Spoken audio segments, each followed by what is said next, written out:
तर मित्रांनो, आता आलोत आपण सेवानगर येथे, जिथे संत श्री सेवालाल महाराज यांची अंत्ययात्रा थांबली होती। रुईगडवरून जेव्हा अंत्ययात्रा निघाली त्यानंतर काही अंतरावर ही अंत्ययात्रा थांबवली होती। ते ठिकाण म्हणजे सेवानगर।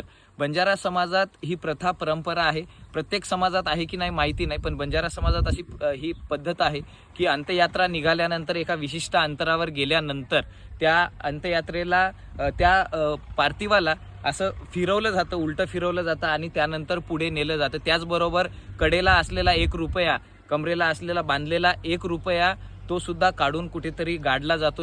अशा या ठिकाणी तो 1 रुपया गाडलेला आहे आणि त्यानंतर इथून अंत्ययात्रा ही धावंडा आणि त्यानंतर सेवालाल महाराजांचं समाधीस्थळ म्हणजे पोहरागड येथे ते नेण्यात आलं।